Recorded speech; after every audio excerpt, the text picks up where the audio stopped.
dice así la palabra del Señor en el nombre del Padre, del Hijo y del Espíritu Santo.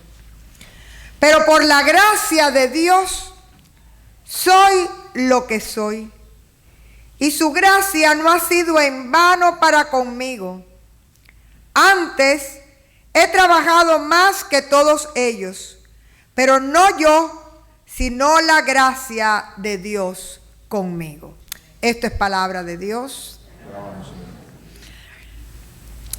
Hermanos, hoy que es un día que marca nuestra identidad como presbiterianos, y muchos de ustedes estarán diciendo, pero si somos presbiterianos, ¿cómo es que somos reformados? Les explico. Somos presbiterianos por la forma de gobierno. En esta iglesia no mandan los pastores. En esta iglesia manda lo que es un board, compuesto por presbíteros o ancianos gobernantes. Y por la forma de gobierno nos llamamos presbiterianos, porque es un grupo de presbíteros el que junto al pastor toma las decisiones en esta iglesia. Y por otra parte, somos reformados porque el pensamiento teológico de la iglesia viene a partir de la reforma.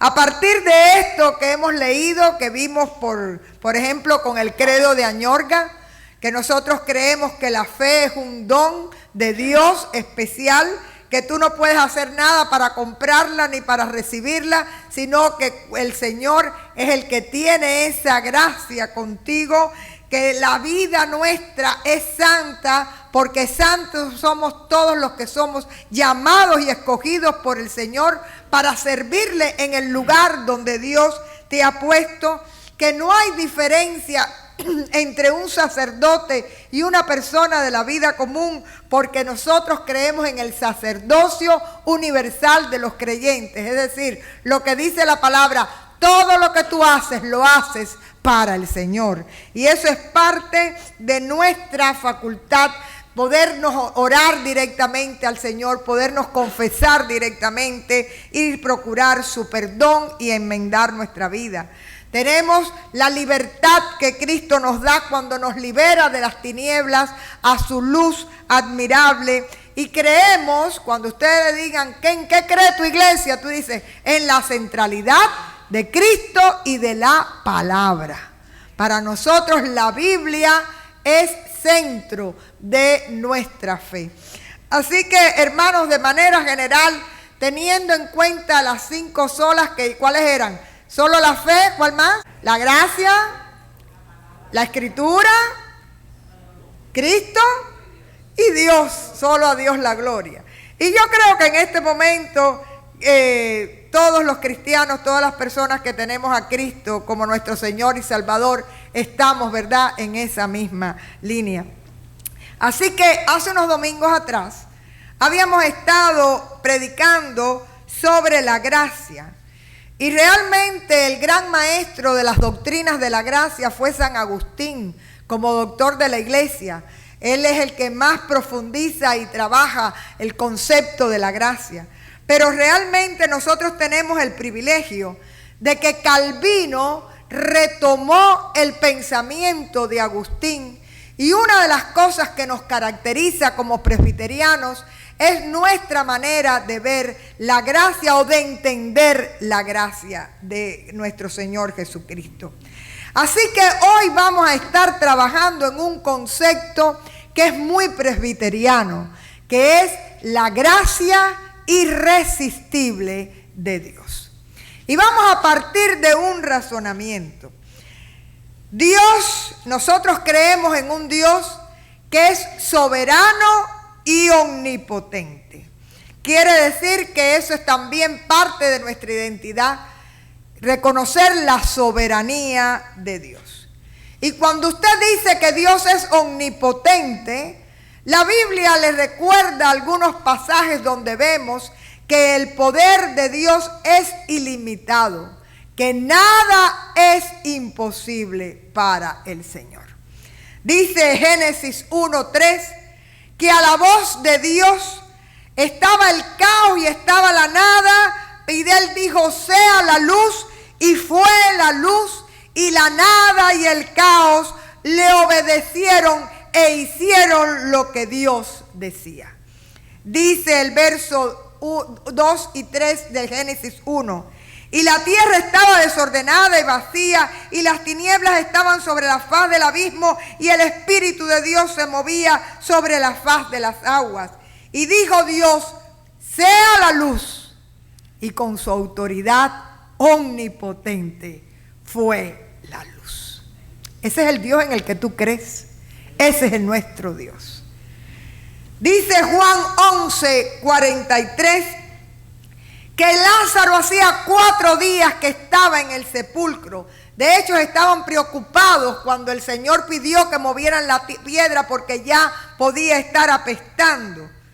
Y cuando el Señor le dijo a Lázaro: sal fuera, Lázaro salió envuelto en sus vendajes, y la voz del Señor venció el poder de la muerte. ¿Cuántos dan un aleluya? El Señor con su voz omnipotente venció la muerte.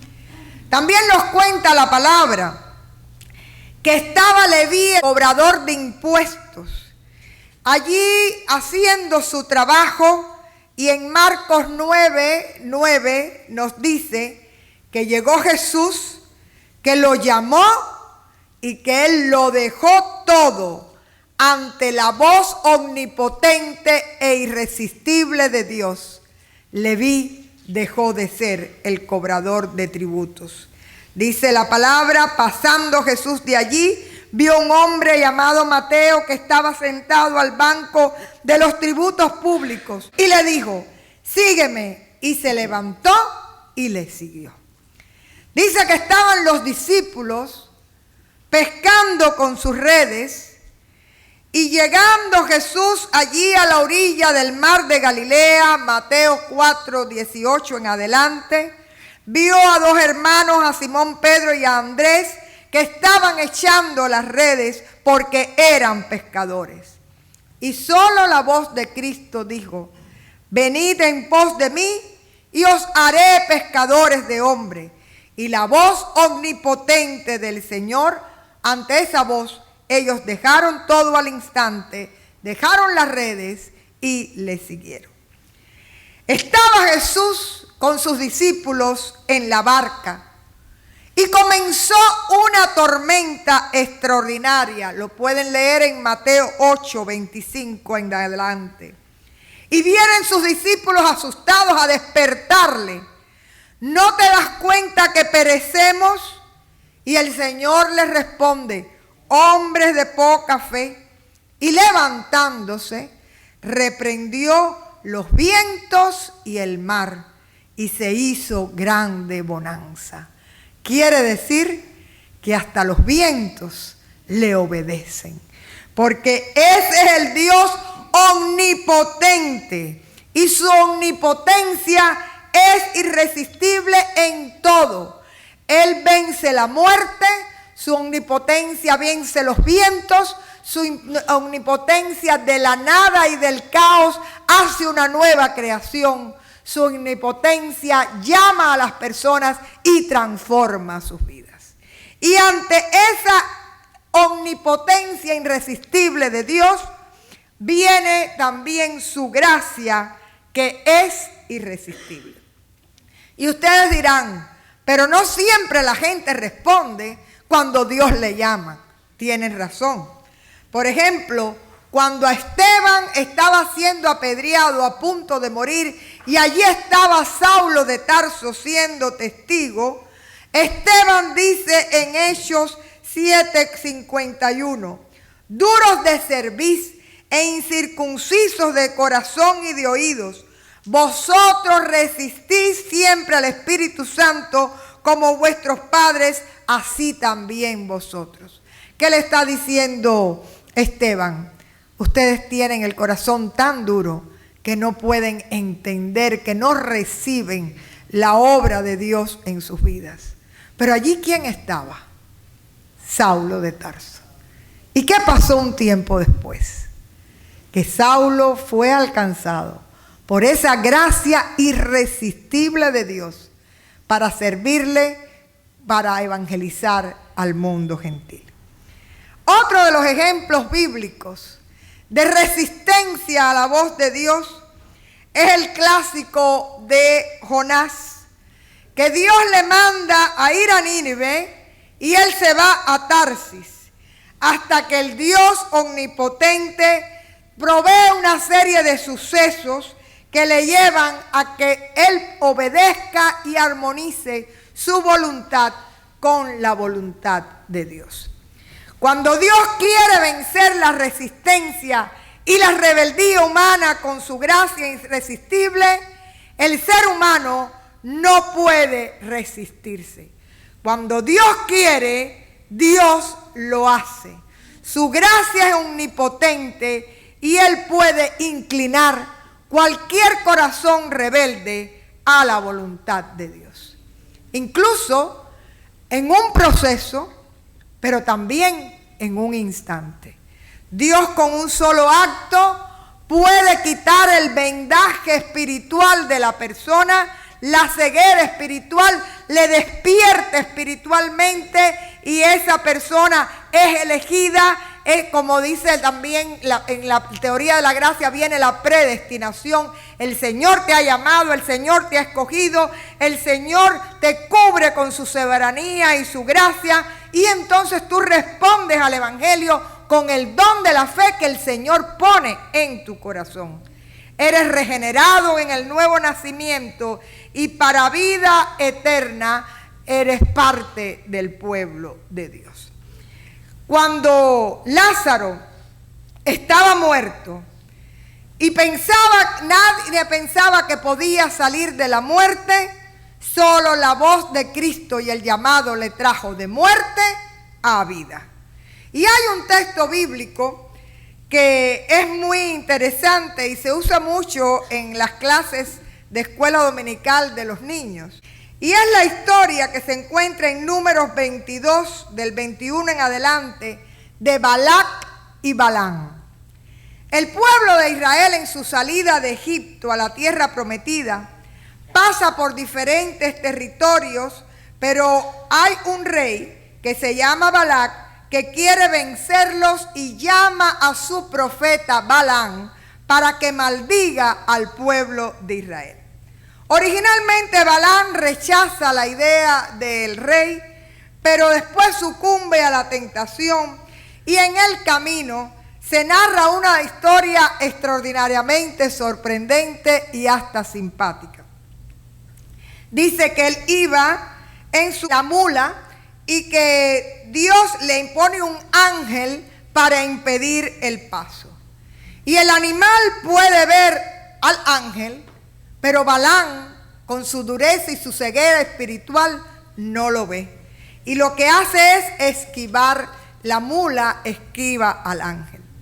Luego, en un lugar estrecho, viene el ángel nuevamente y le impide el paso. Y entonces la mula se pega a la pared y se le daña el pie a Balaam. Y Balaam lo que hace es regañar al animal. Pero finalmente el ángel del Señor se le aparece de frente y el asno se humilla y ante el regaño de su dueño al animal, dice que el animal habla y le dice la presencia de Dios en ese lugar. Así que, porque el animal ha visto primero a Dios y Balaam no lo veía, Dios tiene la paciencia de una y otra vez insistir hasta que se hace irresistible. Y Balaam, que ha desobedecido al Señor porque viene a maldecir a Israel y ha depositado su ira sobre el animal, con la gracia irresistible de Dios termina bendiciendo a Israel una y otra vez. Balaam fue llamado a maldecir a Israel y termina siendo aquel que bendice a Israel, incluso frente al rey de Moab. De la misma manera, la gracia irresistible de Dios es aquella que abre nuestros ojos espirituales y nos hace despertar. Nos hace salir de la tumba de la muerte y nos lleva a la vida y a la luz de Cristo.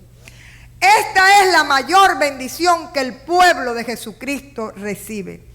Dios recibe realmente, y ustedes tienen que darle gracias todos los días al Señor por su gracia irresistible. Porque cada uno de nosotros tiene su historia de vida. Y tú te das cuenta cómo el Señor fue tan fiel, tan paciente, como a veces estamos como Balaam y la mula, ¿verdad? Tratando de esquivar la presencia del Señor en nuestra vida. Y Él te va llevando y te va conduciendo hasta mostrarte a Cristo de una manera atractiva y vencer tu resistencia. Y cuando la gracia irresistible de Dios triunfa en nuestra vida, entre las muchas bendiciones que nosotros tenemos, es que viene el don de la fe a nuestro corazón para nosotros crecer y avanzar en el camino del Señor. Dice Efesios 2, verso 8, porque por gracia ustedes han sido salvados mediante la fe. Esto no procede de ustedes, sino que es regalo de Dios. La fe, nosotros la podemos aumentar. Nosotros podemos decirle al Señor que aumente nuestra fe, pero realmente es un don y un regalo de Dios.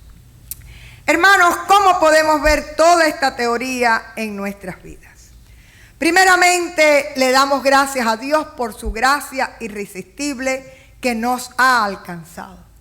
Nosotros creemos en un Dios soberano y omnipotente, por tanto creemos que la gracia de Dios es omnipotente y eso es irresistible. Así que cuando el Señor quiere hacer la obra, la hace e insiste hasta que algo hermoso viene a pasar en la vida de las personas. Y subraye esto, porque puede ser que usted esté orando por personas que usted quiera que se abra a la luz de Cristo.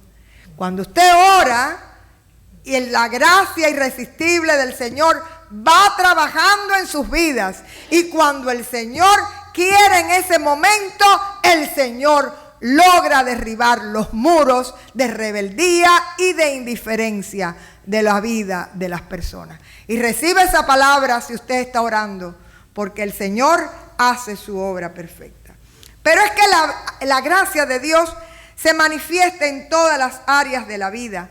Y es tan lindo, por ejemplo, poder confiar en la soberanía y en la gloriosa santidad de Dios, en esa grandeza que tiene el Señor con su gracia, con su amor. Hay un canto que cantamos que dice: si no fuera por tu gracia y por tu amor, ¿qué sería de mí? Yo recuerdo un pastor que en un momento determinado sus hijos se habían alejado de la fe, o por lo menos había uno de ellos alejado de la fe. Y un día que le estaban preguntando, él dijo: yo no me preocupo, yo solo oro, porque yo sé que Dios es soberano incluso de su vida. Y que el día que la gracia del Señor venga a él de manera irresistible, nada ni nadie puede contra la omnipotencia de la gracia de Dios. Así que esos son alimentos, esas doctrinas de la gracia son alimentos que no son para la mente solamente, no es para que usted conozca las teorías de la gracia, es para el espíritu, porque pueden ser vividas, pueden ser amadas en los mejores momentos de su vida, pero también en los peores. Por ejemplo, cuando usted pasa por pruebas en su vida, en los momentos más difíciles, usted se da cuenta que esos momentos acaban siendo los mejores momentos de relación y de cercanía con el Dios de poder y de gracia. Y usted puede disfrutar de la santidad, usted puede disfrutar del cuidado amoroso del Señor. Dios es bueno y esa gracia que es preciosa nos recuerda lo que dice el poema de sus huellas. que en los momentos más difíciles de tu vida, el Señor te lleva en sus brazos. Porque la gracia no es otra cosa que el amor y la misericordia del Señor plasmadas en tu salvación y en tu cuidado y en tu vida. Y muchas veces Dios usa nuestros sufrimientos también como pedagogía de la fe, para enseñar a otras personas y para bendecir a otros a través de nuestro testimonio. Y nos bendice de manera especial a nosotros en la tribulación y a aquellos que ven en nosotros paradigmas de fe en medio de sus pruebas. Las doctrinas de la gracia también son muy valiosas cuando son el sustento entonces para nuestras tragedias, para nuestros sufrimientos, pero también cuando son el sustento para nuestros actos radicales de amor, cuando tienes que arriesgarte, cuando hay que dejarlo todo, cuando hay que seguir a Cristo a pesar de. No se trata, en este caso, por ejemplo, yo estaba pensando y yo decía, esta gracia radical fue la que hizo que cuando, por ejemplo, Cuba como país había acabado de pasar una guerra, Cuba realmente estaba desolada y en aquel momento que se acaba la guerra con España, empiezan a llegar misioneros. Y yo siempre tengo un respeto muy grande por aquellas mujeres solas, sin hablar casi el español, que se metieron en los lugares más intrincados, en los campos más perdidos de Cuba, a predicar el evangelio y a traer la salvación y calidad de vida a las personas. Muchos de ustedes son fruto de las escuelas, de los dispensarios, como la labor misionera les sacó de su zona de confort. Y déjenme decirles que hay un dato interesante con las misioneras. Las misioneras eran las monjas evangélicas. ¿Saben por qué? Porque era un tiempo que si la misionera se casaba, la junta que le estaba enviando, la junta de misión, le quitaba el trabajo, le quitaba el cargo, le quitaba el ministerio a la vez que la persona se casaba. Y por eso es que muchas de las misioneras nunca se casaron, porque fueron realmente apasionadas del llamado de la gracia que Dios les hizo y fueron capaces incluso de negar lo que es su vida personal en función del evangelio y de la predicación de la palabra. Y hermanos, lo lindo de todo esto es que tanto en los momentos malos como en los momentos buenos, usted puede disfrutar del amor de Dios, de esa gracia especial. Y fíjense como dice Romanos 9:16. Así que no depende del que quiere ni del que corre, sino de Dios que tiene misericordia. No es porque seas bueno, no es porque seas simpático, no es porque tú hagas o porque tú digas. Todo eso es fruto después que el don de la gracia y de la fe viene a tu corazón. Por lo tanto, la elección no depende de mi deseo ni de mi esfuerzo humano, sino de la misericordia de Dios. Y esta es la invitación en esta mañana. Abrirnos a esa gracia, a esa misericordia, a dejarnos alcanzar por el Señor que murió por cada uno de nosotros. Y sobre todo recuerden que no es simpatizar con el Señor. Usted puede ser un fan de Jesucristo, pero no un discípulo de Jesucristo. Cuando nosotros nos abrimos a la gracia y al amor del Señor, primeramente reconocemos lo que necesitamos a Dios. Que sin Dios nuestra vida es nada. Confesamos nuestros pecados, dejamos nuestra vida antigua y le invitamos a reinar en nuestro corazón y aceptamos ese abrazo del cielo que es la gracia de Dios. Y para aquellos que ya han recibido al Señor, usted también puede pedirle a la gracia que derribe los muros que usted tiene en su corazón todavía, que impiden que la plenitud de la gracia del Señor se refleje en su día. Damos gracias al Señor de manera especial y personal. Yo le doy gracias al Señor porque Él venció mis rebeliones. El Señor venció mis rebeliones. El Señor venció mi indiferencia y realmente fui ganada por la gracia irresistible de Dios. Y cuando usted experimenta eso, tú dices, Señor, tú me amas, pero no hay nada en mí realmente que merezca ser amado de la manera en que tú me has amado. Y yo creo que esa es la misma experiencia que puede tener cualquiera de ustedes. Así que, hermanos, me gustaría leer el texto que leímos al principio y que usted pensará, ¿se le olvidó? No se me olvidó. Es un texto que es un testimonio personal de Pablo. Aquel hombre que estaba ante Esteban, viendo apedrear a aquel cristiano fiel, y que en un momento determinado, después el Señor le transforma en el gran predicador del Evangelio para el mundo gentil. Y este Pablo dice, pero por la gracia de Dios soy lo que soy. Y su gracia no ha sido en vano para conmigo. Antes he trabajado más que todos ellos, pero no yo, sino la gracia de Dios conmigo. Y este testimonio de Pablo, de alguna manera yo le estoy invitando a usted a que lo haga personal como yo lo he hecho, mi testimonio de fe. Y sencillamente yo lo leo a mi manera y le quito eso de que he trabajado más que todos, porque eso no es verdad. Eso lo podía decir Pablo, pero no yo. Y para mí este verso es casi a diario lo que me recuerda cuál es mi ministerio y cuál es mi llamado, y a quién sirvo y a quién le doy la gloria a través de mi trabajo. Por la gracia de Dios soy lo que soy. Y su gracia no ha sido en vano para conmigo.